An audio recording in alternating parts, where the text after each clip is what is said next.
नमस्कार मंडळी, आज आपण आलो आहोत चिंचाळे गावाच्या अशा एका शेतकऱ्याकडे. ते बघा, चला त्यांची भेट घेऊ.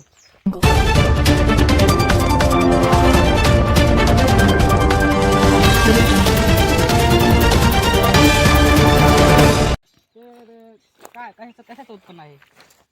हे बटाट्याचं उत्पन्न आहे. तर बटाट्याची लागवड केलेली आहे. तर इथं तुम्ही बघू शकता 7-8 लाईन आहेत. तर इथं लागवड करायचं कारण एकच आहे की मल्चिंग न करता बटाट्याचं उत्पन्न म्हणजे चांगल्या प्रकारे कसं घेता येईल. आणि किंवा आमच्याकडे तिथं पण बटाटे लावलेले आहेत, तिथं पण जाऊ शकतात.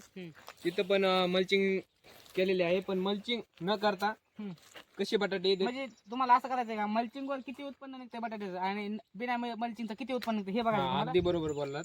बटाट्याची क्वालिटी ही काय? बटाट्याची ती आता कोणची क्वालिटी, मल्चिंग मधली का तब्बल साध्या? 3 महिन्याचं पीक आहे. 3 महिन्यातून आता होते ना, आता हे 10 दिवसात बटाटे काढायला येते. 3 महिने होते आले त्याला. तर नंतर एक कळण की पुढच्या वर्षी करताना तर मल्चिंगचे पण बरेच फायदे दिसून आले आम्हाला. कारण की पाण्याची कमी पाण्यामध्ये येऊ शकते.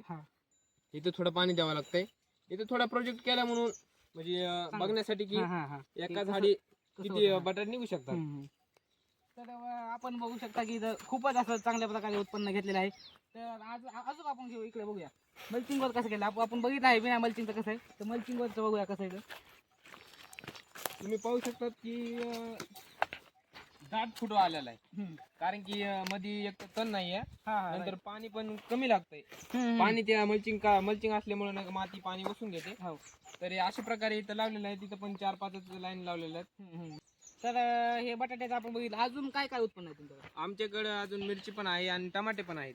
टमाट्याचं पण उत्पन्न आम्ही घेतो उन्हाळी. तर ह्या बरेच आम्हाला खरबूज करायचे होते, पण ते कॅन्सल केलं. सरासरी टमाट्याचं 500 किंवा 600 300च्या प्लस पर्यंत भाव लागला की टमाटे परवडतात. 4-2 रुपये शेतकऱ्याला पण उरून राहतात. टमाट्याचं उत्पन्न परवडतं सरासरी. तर हे बटाट्याचं एक बघितलंय, यंदाच केलंय बटाटा. आणि प्लस मध्ये अजून एक मिरची केलेली आहे. तिथे तुम्ही पाहू शकतात अर्धा 1 फुटांमध्ये सगळे तीन प्रकारचे माळे केलेले आहेत. इकडे एक्स्ट्राचे तिथे ते प्रोजेक्ट साठी केलेले. तुम्ही पाहू शकता बटाटे पण किती असे छान प्रकारे आलेले आहेत.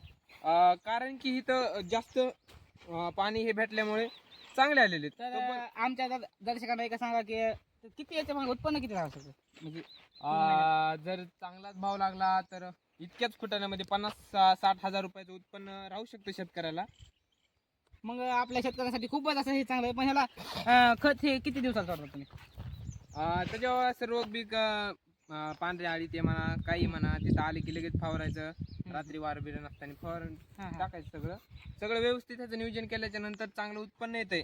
आणि प्लस पॉइंट म्हणजे काय की जास्त हे नाही लावलं, जवळ नाही लावलं. 5 फुटा सरासरी 4.5 फुटाचं अंतर आहे. 4 फुटाच्या अंतरावर मस्त केलेलं आहे नियोजन. तर शेतकऱ्यांना बघा 3 महिन्यात चांगलं उत्पन्न म्हणजे बटाट्याचा तुम्ही घेऊ शकता.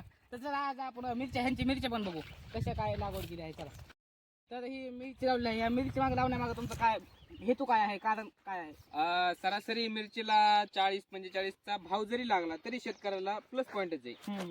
आणि नसला तरी शेतकरी काय करू शकतो माहिती का, उत्पन्न चांगले ह्याच्यात मध्ये मिळू शकतो. आणि मल्चिंग वर जास्त करून लावायचा प्रयत्न करायचा. कारण की मल्चिंग वर खूप सारे प्लस पॉइंट आहेत. कदाचित भाव जरी शेतकऱ्याला नाही घटला तर आपण लाल करून विकू शकतो, चांगल्या भावात विकू शकतो. तर त्यासाठी थोडा मग वेळ लागतो, पण विकू शकतो चांगल्या भावात आपल्या शेतकऱ्यासाठी. मिरची जात कोणत्या? ही ब्लॅक मिरची आहे. काळे थोडं तुम्ही बघू शकता, जास्त हिरवट बी नाही, काळी मिरची आहे. तर पुण्या साईडला मस्त ह्याला भाव 50 प्लस राहतो. किंवा तुम्हाला पण पर्याय बी सांगितलेला किंवा वाळून ह्याचं हे केलं जातं. तर इथं तुम्ही बघू शकता की आपल्या इथं 15 काकड्या आहेत. तर छान प्रकारे आलेत. अजून पहिला तोडा नाही झालेला. मग ते पहिल्या तोड्याच्या नंतर तुम्हाला सगळं हिशोब किड्यासाठी का?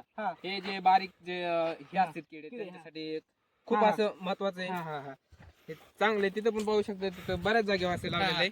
तर तुम्ही बघू शकता की हे किती एकर रान आहे, म्हणजे असं अंदाजे अर्धा एकर आहे. त्याच्यामध्ये आपण मिरची प्लस टमाटे केले. तर तुम्हाला टमाटे पण दाखवू. तुम्ही बघू शकता मध्ये 6 फुटाचं अंतर आहे.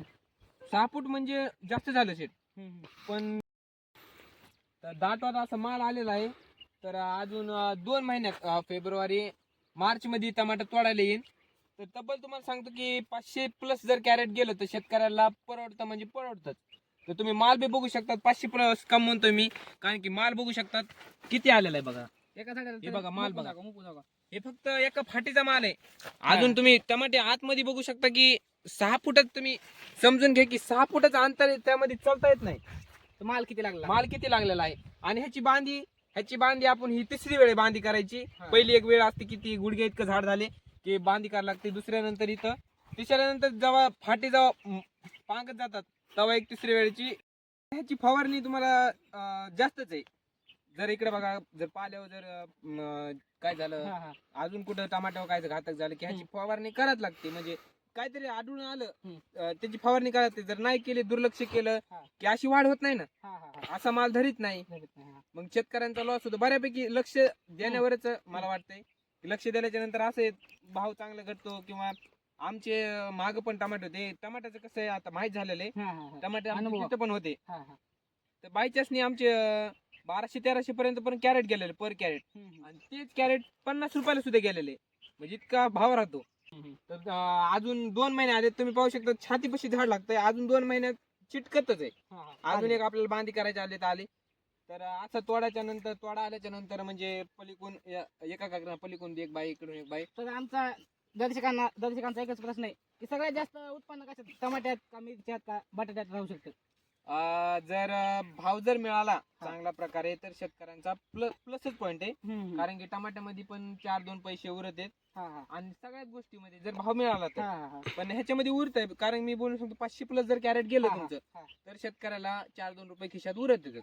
आमचा अजून एक प्रश्न आहे की माळवं केलेलं फायद्यामध्ये राहील का दुसरं सोयाबीन कापूस हे केलेलं फायदा राहील? ते एक प्रश्नच आहे. पण तुम्हाला सांगतो तब्बल जर पावसाळे म्हणा किंवा सोयाबीन कापूस म्हणजे चांगलंच आहे. पण जर आमचा दर्शकांचा एकच प्रश्न आहे की माळव्यामध्ये जास्त उत्पन्न राहतंय की सोयाबीन कापूस त्याच्यामध्ये राहतं जास्त उत्पन्न? सोयाबीन आणि कापूस हे ठोक उत्पन्न आहेत. हम्म, काढलं की झालं. हम्म, पण माळव्यात कसं मेहनत जास्त लागते, हम्म, परिश्रम जास्त असतो, संयम बी ठेवावा लागतो याच्यामध्ये.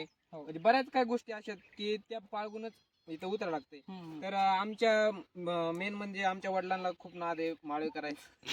दर्शकांना अजून काही थोडी टमाट्याबद्दल माहिती असली तर सांगा. माझ्या इच्छेतून तर मी सगळे सांगितलेले आहे. जर तुम्हाला अजून काही जर माहिती पाहिजे असली तर कमेंट बॉक्स मध्ये कमेंट करा, लाईक करा आणि सबस्क्राईब करा. जर असेच नवीन नवीन युनिक जर व्हिडिओ पाहिजे असेल छोट्याशा प्लांट बद्दल तर तुम्ही करू शकता. तर अजून ह्याला बांधी जर का हे तर बघू शकता तुम्ही, इथं खूपच बांधी केली. किती वेळेस ह्याला बांधी करता तुम्ही? कारण हे लईच दिसायला आम्हाला. तुम्हाला मागा सांगितलं होतं की 3 वेळेस बांधी केली जाते. तर ही जर बांधी केली नाही हम्म. तर 6-7 फुटाचं अंतर सुद्धा कमी पडतं. कारण की हे झाडाचं इतका फुटवा फुटलेला आहे की खाली पडतंय. हम्म. टमाटे खाली नाही का जमिनीवर पडल्यावर थोडं घाण बी होते हा, टमाटे. हा, हा. तोडताना अडचण येते. अशा हम्म. बऱ्याच गोष्टीत की अडचणी येतात. तर दर्शकांना आपण आज शेतकऱ्याची माहिती घेतली आहे. तुम्हाला जर अशीच नवनवीन व्हिडिओ बघायचे असेल तर आपल्या चॅनलला सबस्क्राईब करा, शेअर करा आणि तुमचे काही पुढील प्रश्न असतील ते कमेंटमध्ये नक्की पिन करा, कमेंट करा. धन्यवाद. भेटूया पुढच्या व्हिडिओमध्ये.